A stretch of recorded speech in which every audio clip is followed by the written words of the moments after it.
जी अस्सलाम वालेकुम रहमतुल्लाहि व बरकातहू। जनाब अज माशाल्लाह दोस्तों की फरमाइश वास्ते माशाल्लाह 4 पट्ठन लियांदी हैं खूबसूरत और नायाब तोहफे बिरा।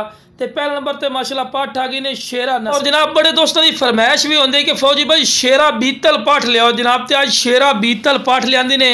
वेखो जी उम्र दी सिर्फ बिरा आई ने पई 8 तो 9 महीने और चंगे हाइट कद वाली है 34 तो 35 इंच की हाइट है माशाल्लाह। और कन्ना के लापर भी चेक कर सकते हैं, चंगे लंबे कन और लंबी वेल और दोम वेखो बिल्कुल तीरली कर सीधी खूबसूरत माशाल्लाह चीज़ ने। हर पॉइंट लो जबरदस्त ते बंदे नूं नाल खड़ा करने का मकसद ये होंदा है कि तुहानूं बिरा हाइट कद दा भी पता लगे। तो लो बिरा क्लोज करके चेक करवा रहे हैं कि कन्ना दे लापर चेक करो, चंगे लंबे कान ते बिल्कुल खीरी पाटे, कोई चीर नहीं पाई खलोती बिरा। चीर पाई खलोती रुपया नहीं लवांगे। तो 8 तो 9 महीने की उम्र है। तो लो बिरा टोर फिर के विखा रहे हैं कि कोई लंगड़ी लूलनी सेहतमंद और माशाल्लाह एक्टिव है। तो यह पाठे बिरा अगर तुसी मंडी का विजिट करसो या किसी अयाली को पूछो ना तो ये निके निके पट्ठे अल्लाह के बंदे 80 90 हज़ार रुपए की विकते हैं। लेकिन अपना की रेट होना ने थोड़ी सोच तो कम। अगर कोई पूरी चारे पट्ठा ली सी तो इंशाल्लाह थोड़ी सोच तो भी इंशाल्लाह कम रेट हो सी। अगर एक दो ली सो बिरा ओदा रेट अलहदा हो सी। ये वाजे गल कर दे भी है, लेकिन इकट्ठी ली सो तो फायदे जरा सो। तो लो बिरा माशाल्लाह हुसन और खूबसूरती दी अखीरी ने माशाल्लाह प्योर वाइट मक्खी चीनी मझ नस्ल माशाल्लाह पाटम दी ने।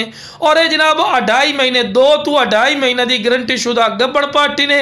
और ये कन्ना के लापर भी चेक कर सकते हैं, चंगे लंबे कान और बिल्कुल बरीक जड़ना माशाल्लाह पशम दे विच ही ने पई और खूबसूरत बरीकी वाली माशाल्लाह पाठी ने। एनू आंदे नस्ली पट्ठ। ए पाठे बिरा अगर फार्म या किसी अयाली को जो और हकीकती गल कर रही हैं तो कम से कम 65,000 रुपये तो घट पाठ नहीं मिलनी, ठीक है। लेकिन अपना की डिमांड थोड़ी सोच तो कम। तो फेस ब्यूटी का झालर चेक करो जी माशाल्लाह वच्छा की झालर आती ना इस तरह माशाल्लाह की झालर है। तो तोता फेस ने बिल्कुल बरीक पशम तो जितों चिक्सो रबड़ वाली कर छकींदी जासी।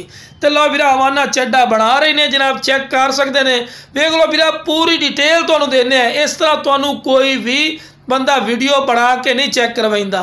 तो 4 दंद 6 दंद हो रही है पहले सूद सी। तो लो बिरा टोर फिर के विखा रहे हैं, कोई लंगड़ी लूलनी सेहतमंद और माशाल्लाह एक्टिव चीज़ है। तो लो बिरा तीसरे नंबर पर आ गए ने माशाल्लाह प्योर लाल मक्खी चीनी मदरसा नस्ल की 100% माशाल्लाह चीज़ ने। तो बड़े दोस्तों की फरमाइश भी होती है कि फौजी भाई लाल मक्खी चीनी पाठ लियाओ। तो हाइट की गल की जाए जनाब जितनी पट्ठन पई 34-35 इंच हाइट दियां पईयां और चंगे हाइट वाली सोहनिया पट्ठा ही ने। और कन्ना दे लापर भी माशाल्लाह खूबसूरत ही ने, फेस ब्यूटी भी, झालर भी और बिल्कुल बराबर का थला वेल विच ही जबरदस्त। वेखो जी वेल वेखो आम इतनी पट्ठा की बिरा वेल नहीं होती जितनी इस माशाल्लाह पाठ की वेल है। और बिल्कुल वाइट अख दे विच ने ते फ्रैश 2 दंद। तो हवाना चड्डा भी बनाई खलोती बिरा चेक कर सकते हैं, गब्बण पाटे बिरा। और खुद भी तुसी चेक कर सकते हैं, मेरी गल्लां ते ना रहो तुहानूं पूरी डिटेल देना बिरा। तो आखिरी नंबर पर आ गए ने माशाल्लाह प्योर माशाल्लाह गुलाबी पाटी ने मोनी पट्ठ और क्वालिटी वाइज नंबर 1 माशाल्लाह चीज़ ने। और ये माशाल्लाह कन्ना दे लापर चेक कर सकते हैं, चंगे लंबे कान और माशाल्लाह बिल्कुल मोनी पाटे।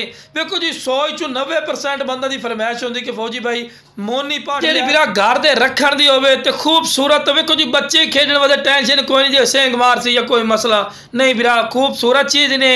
ये भी गब्बड़ है, ठीक है ना जी, लेकिन एदा सौदा खाली दा होना ने। तो यदी वेल चेक करो कमाल दी वाइट अख दे विच ने, कन्ना दी लंबाई और माशाल्लाह गर्दन दी लंबाई और बिल्कुल बराबर दा थल्ला दुम बिल्कुल सीधी। वेखो जी कोई ऐसा पॉइंट नहीं होता जिहड़ा घट होवे। तो लो जनाब हवाना चड्डा भी वेखते पे ने बनाई खड़ी है, वेखते पे ना हवाना चड्डा भी बनाई खलोती है। लेकिन सौदा खाली दा गब्बड़ निकल आवे। तो यह पट्ठ माशाल्लाह 80,000 रुपये दी है। लेकिन अपनी डिमांड बिल्कुल जायज़ और मकूल हो सी। इंशाल्लाह जिहड़ा सारी पट्ठा लेंदा स्क्रीन दे दित्ते हुए नंबर पर राबता कर सी। इंशाल्लाह तुहाडे राबते की कदर हो सी।